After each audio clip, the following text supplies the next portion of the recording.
Squad? It is me, JB, and I am here hungover to discuss Ready to Love the Reunion Part 2.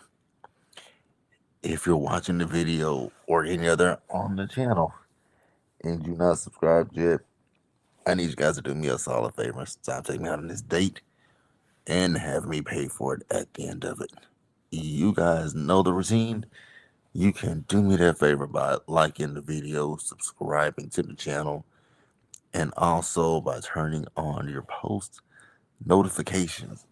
And with that out of the way, without further ado, let's discuss Ready to Love the Reunion Part 2. I think that's what this is. Yeah. So, yeah, if you watched it, feel free to let me know what you guys thought about it in the comment section, live chat, whichever one. Again, as I stated, I'm hungover, so I don't know how this live gonna go, but we're gonna get through it nonetheless. So the reunion opened, part two opened, where we ended part one, and that was with Dominique and Bello.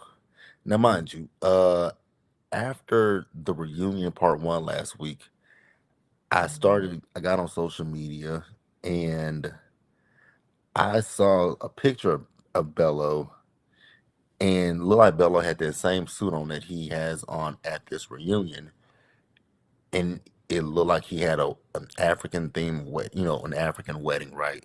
With another woman, one Dominique. So I was like, oh, is this the girlfriend that Dominique is talking about on this stage, right? So Dominique, she's still just explaining what happened between she and Bella, right? She said that he had a girlfriend, and then she asked him who was the woman, and he said that he told her. Well, she said he told her that he didn't know who the woman was, and he says that she's lying, right? So then he mentioned the fact that she talked about his finances, and I'm like, well, Bello, the way it sounds like it really do sound like you ain't got the money, and it's okay to say that. Um, and she said that I never asked you for anything. With that, I actually do believe that Dom never asked Bello for anything when it came down to it, right? So they went to break, and so they got up and cleared the stage, right? So Ashante was like, "Girl, I thought you was gonna keep." We said keep it cute. I mean, if a nigga playing in your face, then how cute can you keep it? You know what I'm saying? Like, I just don't know how cute you can keep it if somebody's playing in your face, right? So then we get Bello having a conversation with some of the guys, and Bello is like, he took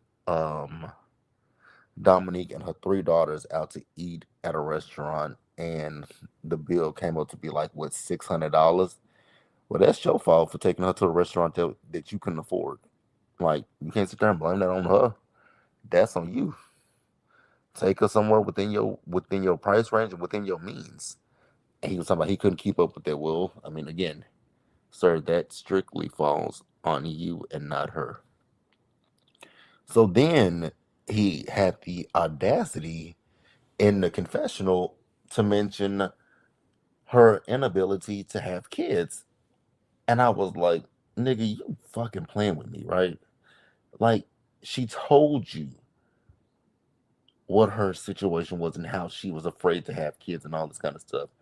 But you continue to pursue the relationship with her. So Bella was full of shit, if we been real and honest with each other. Like, that shit kind of just threw me for a fucking loop.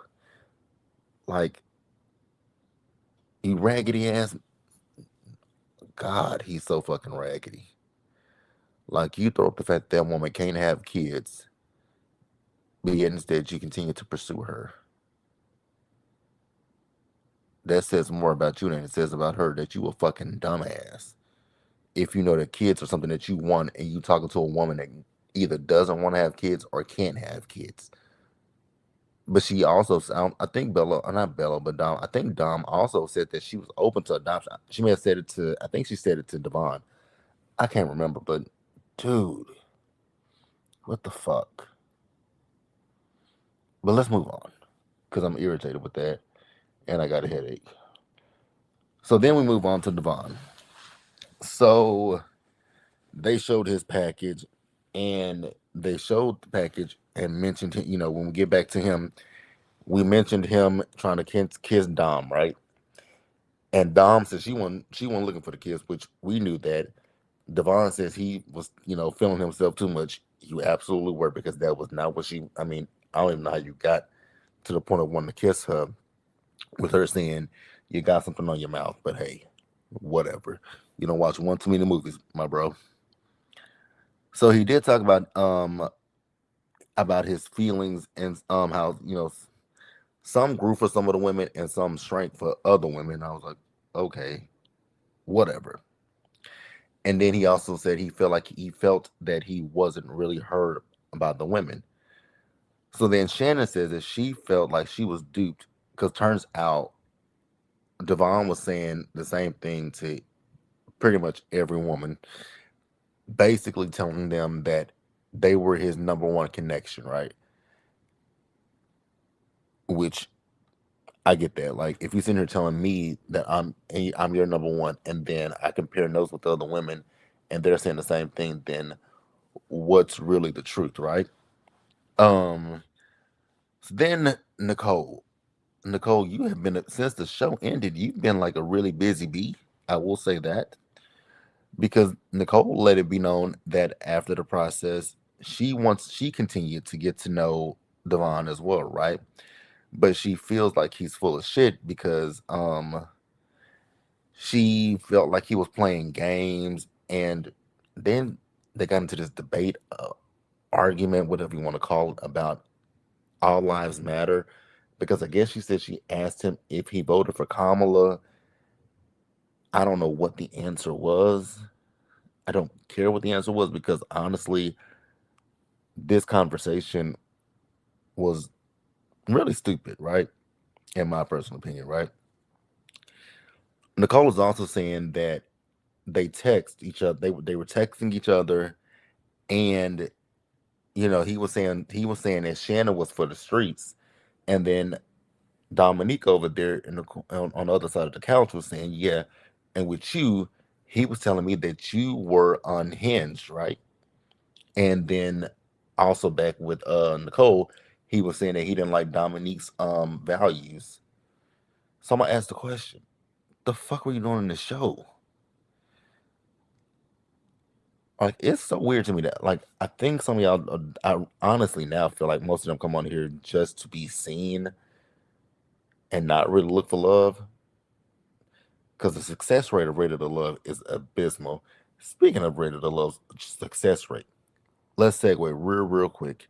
So I was on the blogs this week, and I saw that Rated to Love alumni, Clifton and Joy, who are also on Love and Marriage DC. Looks like Clifton has filed for divorce from Joy. I can't remember how long those two been married, but they've been married a few years at this point. So once again, we're going to Rated to Love's track record, and it is in the toilet. So we move on from that mess. So then we move on to this whole, y'all know Tommy's thing. What's said in the lounge, it stays in the lounge, right? So we talked about the disagreement between Darius and Vince, and then we also talked about Vince calling Lauren the tall bitch, right? So Vince wanted to ask Cash App Tina, like, yo, who said, like, is it disrespectful or rude to ask you, who told you that? She was like, no, but she basically said it's not, but out of respect for who told me, I'm not gonna tell you. And I was like, you know what, Christina, in that one, I can honestly give it to you, and I understand it, right? So I can't remember what that man's name is that's backstage, but it's one of the guys that went home like early in the process. I think his name is Xavier or something like that, right? But he's backstage, and he's talking, and he's downplaying the fact that Vince called Lauren the tall bitch, right? He's saying, yeah, when he said it, it wasn't, it was taken out of context. And I was like, I don't know how you take out of context calling a person, a woman, anyone out of their name, but okay, I'll play along. Explain this shit to me, right?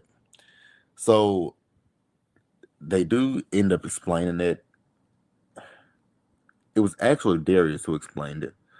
So the way that this happened, even though it's still not cool that he called her the tall bitch, but according to Darius, Darius says that Bello said to Vince that out of anybody there, that Vince had the had more of a chance with Lauren, and so I guess Vince was like, "Why? Because she's a tall bitch," and I was like, "Oh, okay."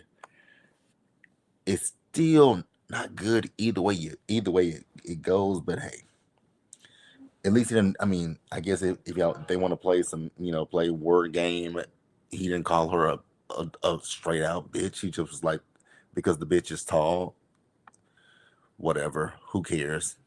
Moving on, right? So next up, we move over to Shannon. So we see Shannon's package. So Tommy asked Devon, like, what was it about Shannon's quirky side that was appealing to him? He explained it. Honestly, it sounded like a bunch of bullshit to me, if we're being honest. So then we talked about, Darius. So when Darius was having a conversation with Shannon about his longest relationship, he felt like she was judging him, and I'll give him that. Even though Darius is not my favorite person, I will give Darius that, right? That because even with her explanation of why she felt how she felt, it did give a little bit of judgment, right? Because she's saying that she felt like she would never live up to that because he dated a stripper. I don't think the man is asking you to, jump from the, the rafters, the chandelier, and hang from the chandelier and all that stuff. But I mean, I guess I don't know. So then, we brought out Mercedes. I'm still trying to remember which Ready to Love Miami Mercedes came from because I honestly do not remember Mercedes. I honestly don't remember Mercedes, but hey, whatever. Oh God, my head is killing me. Jesus. So when Mercedes came out, Tommy asked her what did she think about the men when she met them, and she said subpar. I was like, I agree with you, subpar, and she went down the line of what she thought about each and every one of them, and everything that she said, I agreed with 100%. I think everything that she said is stuff that I've echoed in my reviews about the men, right? But I was 100% here for her when she said subpar. Hell, I wouldn't even say subpar, bottom of the barrel with some of these men. Steven, I wouldn't say that with Steven just was very inconsistent to me. Steven was inconsistent. Darius was just playing games and telling people what they wanted to hear. Then when you get to Devon, I agree with her. I think Devon wanted you to be more into him than he was into you. And I agree with her in that particular moment, right? So then next up, we talked about Steven. So we get to Steven's package, and then, Tommy talked to Lauren about, when Steven was sent home.